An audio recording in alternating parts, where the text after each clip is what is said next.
Et ici, il y a un conseil particulier pour les jeunes. Le prophète sallallahu alayhi wa sallam, il rapporte ce hadith. Il dit cette parole à qui? À Abdullah ibn Umar, radiyallahu anhu.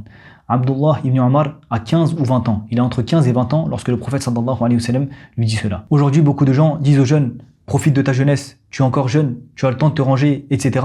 Alors que le prophète sallallahu alayhi wa sallam s'adressait aux jeunes en disant Kun fi dunya ka'annaka gharibun aw abiru sabil. Sois dans ce monde comme un étranger ou comme un voyageur de passage.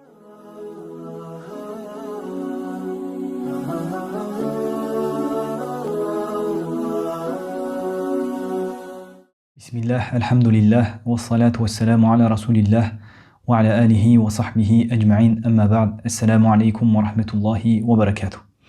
Chers frères et sœurs, nous continuons nos rappels que nous faisons durant ce mois de Ramadan.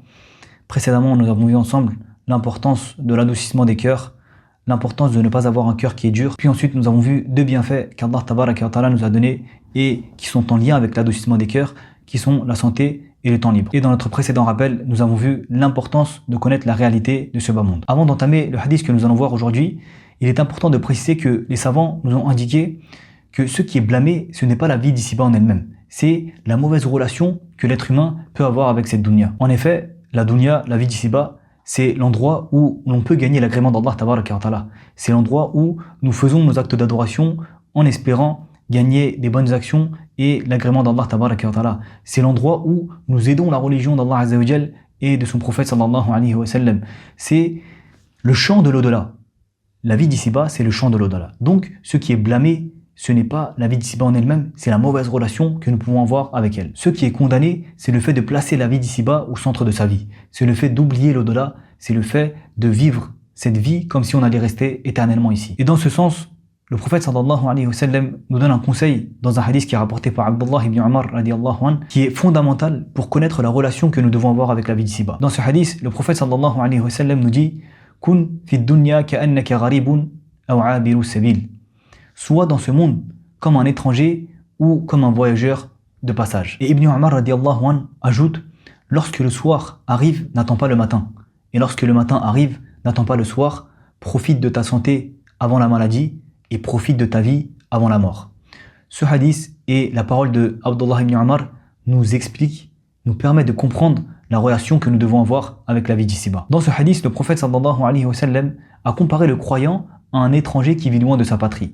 Kun fi dunya ka'annaka gharib. Soit dans ce monde comme un étranger. Mais que signifie vivre comme un étranger? Un étranger, quelqu'un qui ne vit pas dans sa patrie, dans l'endroit où il est né, où il a grandi, possède plusieurs caractéristiques comme vous le savez. Premièrement, son cœur reste attaché à sa véritable patrie. Un étranger sait qu'il n'est pas chez lui. Son cœur reste attaché à son pays natal. De la même manière, le croyant doit savoir qu'il n'est pas chez lui. Ici-bas, sur terre, il n'est pas chez lui. Sa véritable demeure est l'au-delà. Comme un étudiant qui étudie à l'étranger, qu'est-ce qu'il fait? Il attend les vacances pour pouvoir retourner chez lui et voir ses proches. Le croyant doit être de la même façon. Il doit aspirer à rencontrer son Seigneur, Tabaraka wa Ta'ala. Deuxièmement, l'étranger ne rivalise pas avec les gens du pays. Un étranger ne cherche pas à rivaliser avec les habitants dans le pays dans lequel il est. Il évite les conflits, il évite les problèmes, il évite les rivalités. De même, le croyant ne doit pas entrer dans la course aux richesses, dans la rivalité pour les biens, dans les compétitions mondaines. Pourquoi? Parce qu'il sait que la vie d'ici-bas n'est pas sa demeure permanente. Troisièmement, l'étranger cherche de la puissance. Il cherche à être protégé là où il est. Un étranger sait qu'il est vulnérable. Donc là où il est, il cherche à s'appuyer sur la force la plus puissante. Le croyant fait de même. Le croyant fait de même dans ce bas monde.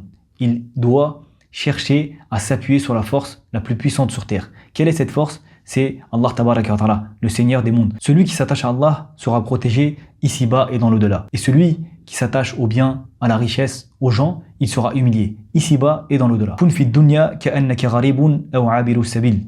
Soit dans ce monde comme un étranger ou comme un voyageur de passage. Le prophète sallallahu alayhi wa sallam mentionne un niveau qui est supérieur, un degré plus haut, qui est le fait d'être comme un voyageur de passage. Le voyageur ne s'installe pas sur la route. Le voyageur ne construit pas sur la route. Il ne construit pas de maison sur la route. Il ne s'attache pas à la route. Qu'est-ce qu'il fait? Il ne fait que passer. Il ne fait que passer. La dunya, la vie d'ici-bas, doit être pour le croyant un simple chemin qui nous mène vers Allah Azza wa Jal. Le prophète sallallahu alayhi wa sallam nous a expliqué lui-même la relation qu'il a avec ce bas monde.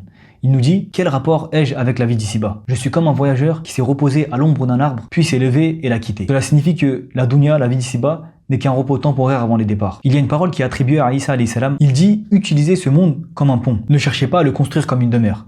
Puis ensuite, il pose une question. Avez-vous déjà vu une personne construire une maison sur une vague? Construire sur une vague, c'est absurde, car elle disparaît. Ici, on apprend dans cette sagesse que construire toute sa vie sur la dunya n'est qu'une illusion. Nous savons tous que cette vie est temporaire. Pourtant, beaucoup consacrent toute leur énergie, tout leur bien, tous leurs rêves à ce monde. Après avoir rapporté le hadith, Ibn Umar radiallahu anhu nous donne un conseil qui est fondamental, ne pas reporter les bonnes actions à plus tard. Il y a deux grands obstacles à l'adoration. La première est les excuses. Nous sommes toujours en train de chercher des excuses pour ne pas faire le bien, pour ne pas accomplir de bonnes actions. Et la seconde, c'est le report, reporter. Shaitan, lorsqu'il veut nous détourner du droit chemin, il ne nous conseille pas d'arrêter complètement l'adoration.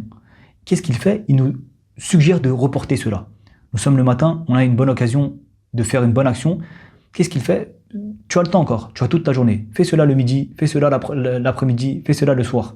Nous sommes le soir, tu as l'occasion de faire une bonne action. Qu'est-ce qu'il fait? Il te dit tu pourras faire ça le matin. Nous sommes avant le ramadan, il dit le ramadan va arriver, tu feras ça pendant le ramadan. Le ramadan commence, il nous conseille de faire cela plus tard, de le reporter, on a encore 30 jours, tu peux faire ça plus tard. Tout le temps, il nous suggère de reporter cela et cela est un des plus grands obstacles à l'adoration. Lorsque je serai plus grand, je ferai telle chose. Je suis encore jeune, j'ai le temps, je ferai ça plus tard. Quand j'aurai de l'argent, je ferai telle chose. Quand j'aurai tel âge, je ferai telle adoration, etc., etc. Mais personne ne sait quand est-ce que sa vie prendra fin.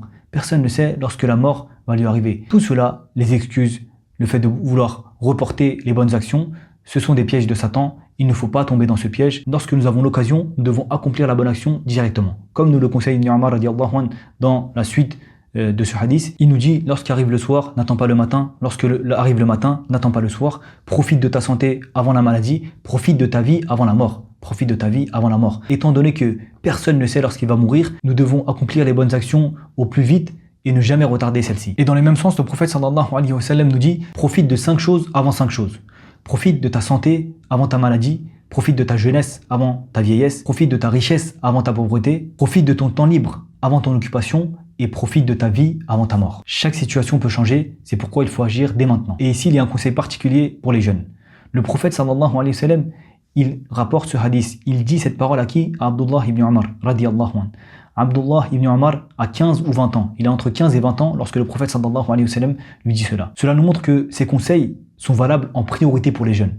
Il ne faut pas se laisser avoir par des paroles telles que tu es jeune, profite de ta vie, profite de ta jeunesse, tu verras, tu te rangeras plus tard. Tu feras des bonnes occasions après, etc. Aujourd'hui, beaucoup de gens disent aux jeunes, profite de ta jeunesse, tu es encore jeune, tu as le temps de te ranger, etc.